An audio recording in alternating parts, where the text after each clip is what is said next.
పాపము లేనివాడుగా వచ్చాడు కాబట్టి పాపను రక్షించడానికి సామర్థ్యము కలిగిన వాడు.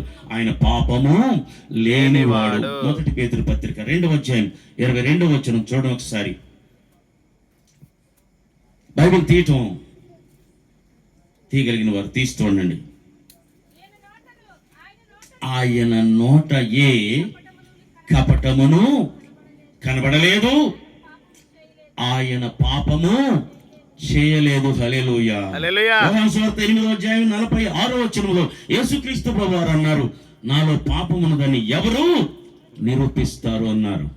ఛాలెంజ్ చేశారు. ఏమని? నాలో పాపం ఉందని ఎవరైనా నిరూపించగలరు. సో పాపము లేని పరిశుద్ధుడైన దేవుడు యేసుక్రీస్తు ప్రభువారు. హల్లెలూయా. ఆయన సర్వమానవాళికి రక్షకునిగా వచ్చారు. అందుకనే యేసుక్రీస్తు ప్రభువారి కంటే ముందుగా వచ్చినటువంటి ఆ యోహాను భక్తుడు అంటాడు, ఏమనంటారంటే, లోక పాపములను మోసుకొని పోవు దేవుని గొర్రె పిల్ల. సర్వమానవాళి పాపాన్ని మోసేటటువంటి, లోకమంతా పాపంతో నిండి ఉందని నమ్మరా మీరు? చెప్పండి, అవునా కాదా? చెప్పండి, లోకమంతా పాపాలు నిండి ఉందా కాదా? ఒకసారి చెప్పండి, ఎవరైనా అందరూ చెప్పండి, ఉందా లేదా? ఉందండి. పాపం లోపల ఉందా లేదా? అందరూ. అందుకనే బైబిల్ గ్రంథం ఏమని చెబుతుంది? రోమపత్రిక 3వ అధ్యాయం 10-11 ఏమనుంది? ఒక్కడు లేడు, పరిశుద్ధుడు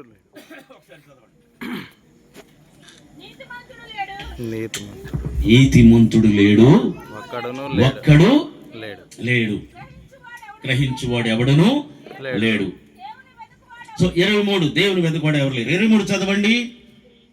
అందరును ఏ భేదమును లేదు, అందరూ పాపము చేసి దేవుడు అనుగ్రహించు మహిమను పొందలేకపోతున్నారు. అంటే అందరూ పాపులని పరిశుద్ధ గ్రంథమైన బైబిల్ సెలవిస్తా ఉన్నది. అది వాస్తవము. చాలా మంది అంటారు, మీరు పాపులు మేం కాదంటారు. మానవ లోకంలో, ఈ లోకంలో పాపం ఉందంటానికి ఒక రుజువు మీకు చెబుతాను. జాగ్రత్తగా వినేవాళ్ళు, నిద్రపోకుండా పరధ్యానంగా ఉండకుండా వినేవారికి జాగ్రత్తగా వినండి. లోకంలో పాపం ఉందంటానికి ఒక రుజువు మీకు చెప్తాను. మనలో నుండే ఒక కవి అన్నాడు, కాదేది కవితకు అనర్హం. కవిత్వానికి ఏది కూడా అనర్హం కాదు. దేని మీద అయినా కవిత్వం చెప్పగలడు కవి. కానీ ఇక్కడ ఏముందంటే, అందరూ పాపము చేశారు. ఏ భేదం అంటే దేశ భేదం లేదు, భాష భేదం లేదు, రంగు భేదం లేదు, వర్గ భేదం లేదు, కుల భేదం లేదు, ఏ భేదము లేదు. అందరూ పాపం చేసి దేవునికి దూరం అయ్యారు. ఇలాంటి పరిస్థితిలో, దుఃఖంలో ఉన్నటువంటి, చీకట్లో ఉన్నటువంటి, పాపంలో మగ్గుతున్నటువంటి ఈ మానవాళిని రక్షించడానికి ఒకే రక్షకుడుగా ఈ లోకంలో ఉద్భవించినటువంటి మహాదేవుడు, హల్లెలూయా, పరిశుద్ధుడు యేసుక్రీస్తు ప్రభువారు. పాపం ఉండటానికి ఒక్క మాట చెప్తాను చూడండి. కాదేది అనర్హం కల్తీకి. ఏంటండి? కవి ఏమన్నాడు? కవిత్వానికి ఏది అనర్హం కాదు. దేని మీదనే కవిత్వం చెబుతాడు. కల్తీకి కూడా ఏది అనర్హం కాదు. ఏం కల్తీ? పాలు కలితి, నీళ్లు కలితి, వెన్న, నెయ్యి, పసుపు, ఉప్పు, కారం, పప్పు, ఇంకేమన్నా ఉందండి? చెప్పండి ఒకసారి. అంత కల్తీ ఉందా లేదా? ఏది చూసినా కల్తీయే, ఎవరు చూసినా మోసమే. దేనివలనండి? మనిషి హృదయంలో ఏముంది? పాపంతో నిండి ఉన్నది మనిషి హృదయం. దేవుని వాక్యం సత్యము. ఆమేన్. దేవుని వాక్యం నిజం.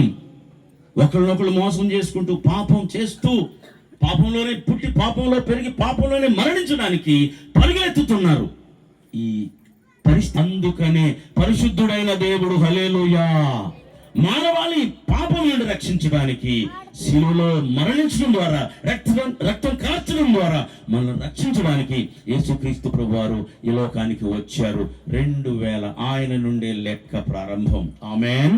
చరిత్రను 2 భాగాలకు చేసుకుంటూ యేసుక్రీస్తు ప్రభువారు ఈ లోకంలో ఉద్భవించారు. ఆయన ముందు, ఆయన తరువాత. ఆమేన్. ఆయనకి చరిత్ర ఉందా అంటారు. మన చరిత్రలో ఉన్నామని చెప్పాలంటే, తెలుసుకోవాలంటే, డేటు రాయాలంటే ఆయన పేరు తలవకుండా ఏమీ లేదు. ఆయనే చరిత్ర. ఆయన లేకుండా చరిత్ర లేదు. ఇంత చరిత్ర కలిగినటువంటి యేసుక్రీస్తు ప్రభువారు ఇప్పటికి పుట్టి 2000 సంవత్సరాల ఇంకా 2025 సంవత్సరాల క్రితం యేసుక్రీస్తు ప్రభువారు ఈ లోకంలో ఉద్భవించారు. అప్పటి నుండి కూడా సువార్త ప్రకటించబడుతోంది. యేసుక్రీస్తు ప్రభువారు చివరిలో చెప్పారు, సర్వ సృష్టికి వెళ్ళి సువార్త ప్రకటించమన్నారు. అందుకని ప్రాణాలకు తెగించి హల్లెలూయా హల్లెలూయా ఏమైనా కానీ సువార్త ప్రకటించాలి. ఎందుకంటే యేసుక్రీస్తు ప్రభువారు చెప్పినట్లుగా ఆయన మరలా వచ్చినప్పుడు మేము వినలేదంటానికి వీలు లేదు. అందరూ ఉన్న తర్వాత మాత్రమే మరలా రానయ్యున్నారు యేసుక్రీస్తు ప్రభువారు ఈ లోకానికి. హల్లెలూయా. ఈ లోపల 2000 సంవత్సరాల నుంచి 2025 సంవత్సరాల నుంచి సువార్త ప్రకటించబడుతుండగా వింటున్నారు. ఎంతమంది యేసయ్యలాగా యేసయ్యను హృదయంలో చేర్చుకొని పాపం నుండి బయటపడటానికి ప్రయత్నం చేస్తూ ఉన్నారు. సాధన చేస్తేనే బయటకు వస్తాం. యేసుక్రీస్తు ప్రభువారిని నమ్మిన మరుక్షణమే ఎవరైనా సరే నీతిమంతులుగా పరిశుద్ధులుగా తీర్చబడతారు, మార్చబడరు. ఆమేన్. తీర్చబడతారు. ఈ బిడ్డ నా బిడ్డ అని నీతిమంతులను యేసయ్య తీరుస్తారు. అందుకని యేసుక్రీస్తు ప్రభువారు నీతిమంతుడు, పరిశుద్ధుడు కాబట్టి ఆయన నమ్మిన వారిని నీతిమంతులుగా తీరుస్తారు. మార్చబడడానికి ఆయన చెప్పింది చేస్తూ మరణించే వరకు ఆయన వైపు చూస్తూ నడుస్తూ ఉండటమే, ఆయన చెప్పింది చేస్తూ నడుస్తూ ఉండటమే క్రైస్తవ్యం. అదే క్రైస్తవ్యం అంటే. ఇన్నేళ్లుగా సువార్త ప్రకటించబడుతుంది. మనం ఎన్ని సంవత్సరాలుగా వింటూ ఉన్నాము. నిజమైన క్రిస్మస్ నీకు నాకు మనకి ఎప్పుడు వస్తుందంటే, ఈ పండుగ ప్రపంచానికి పండుగ. నీకెప్పుడు పండుగ అంటే ప్రియ సోదరి సోదరులారా, నీ హృదయంలో యేసయ్యను చేర్చుకుంటే. హల్లెలూయా హల్లెలూయా హల్లెలూయా. అందరూ కూడా ఒకసారి చెప్పండి హల్లెలూయా. అది నిజమైన క్రిస్మస్. ఆ ఆనందం ప్రారంభం అవుతుంది. అది ఎక్కువయ్యే ఆనందం, పెరిగే ఆనందం, ఉద్యమం కలుగజేసే ఆనందం, ఆగిపోయే ఆనందం కాదది. కాబట్టి ఒక చిన్న పల్లవి ఉంది. క్రిస్మస్ తాత అడిగిన ప్రశ్న ఇది, క్రిస్మస్ తాత అడిగిన ప్రశ్న ఇది, ఏది ఏది బదులేది, క్రీస్తు జన్మించే లోకాన అందరికీ, క్రీస్తు ఉదయించే హృదయాన ఎందరికీ. ఇది క్రిస్మస్ తాత అడిగిన ప్రశ్న. ఈరోజు నీకు ప్రశ్న ప్రభువునందు ప్రియులారా. వింటూ ఉన్నారు. ఎన్నేళ్లుగా వింటున్నారు, ఎన్ని సంవత్సరాలుగా వింటున్నారు, ఎన్ని 10 సంవత్సరాలు.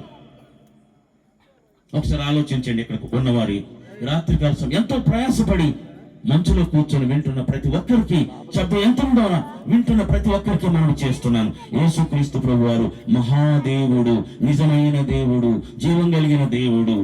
ఆమేన్. సర్వ శరీరులకు దేవుడు, సర్వ సృష్టికి కర్త. అపోస్తలుల కార్యములు 14:15 ఒకసారి చూడండి. ఏమై సువార్త ప్రకటిస్తున్నారో చూద్దాం. 14:15. అయ్యలారా, మీరెందుకు ఇలాగు చేయుచున్నారు? మేము కూడా మీ స్వభావము వంటి స్వభావము గల మనుష్యులమే. మనం చేయవలసింది ఏంటో చూద్దాం. మీరు ఈ వ్యర్థమైన వాటిని విడిచిపెట్టి ఆకాశమును, భూమిని, సముద్రమును, వాటిలో ఉండు సమస్తమును సృజించిన జీవము గల దేవుని వైపు తిరగవలెనని మీకు సువార్త ప్రకటిస్తూ ఉన్నాము. హల్లెలూయా. ఎవరండి? యేసయ్య ఎవరు? సృష్టికర్త. మన కూర్చున్న భూమి, మనకు పైన ఆకాశము, సముద్రము, దానిలో ఉన్న జలచరాలు, సమస్త పశువులు, పక్షాదులు, సమస్తానికి సృష్టికర్త ఆయన పిలుస్తున్నాడు. ఏమని? రమ్మని పిలుస్తున్నారు. రక్షించడానికి ఆయన వచ్చాడు కాబట్టి హృదయాన్ని తలుపునొద్ద నుండి తడుతూ ఉన్నారు. ఎన్నేళ్లుగా వింటూ ఉంటారు. ప్రియ సోదరి సోదరుడా, వినటం వలన విశ్వాసం కలుగుతుంది. యేసుని గురించి వింటే ఎవరైనా సరే విశ్వాసం కలిగినప్పుడు విశ్వాసానికి తగినటువంటి క్రియ మనము చేయకపోతే, అనగా నంబర్ 1 విశ్వాసం నుంచి పాపక్షమాపణ పొందుకొని, రక్షణ పొందుకొని, బాప్తిస్మం పొందుకొని, ఏ విషయంలో ఆయన ఏం చెప్పారో అన్ని చేస్తూ ఉండడమే క్రైస్తవ తత్వం, క్రీస్తు మార్గము. ఇంకొక మార్గం ద్వారా తండ్రి యొద్దకు రాలేరు అని యేసుక్రీస్తు ప్రభువారు అందుకని 14:6 యోహాను సువార్తలో ఏమన్నారు? చదవద్దు. నేనే మార్గము మార్గమును సత్యము. ఇందాక చిన్నపిల్లలు స్కిట్ వేస్తూ ఆ చక్కని సత్యాన్ని చెప్పారు. హల్లెలూయా చెబుదాం. హల్లెలూయా. పిల్లలకు ఒకసారి ఇప్పుడే చప్పట్లు పట్టండి. హల్లెలూయా. ఏమన్నారు? ఎక్కడికి వెళ్ళాలంటే విమానం అది ఇది పరలోక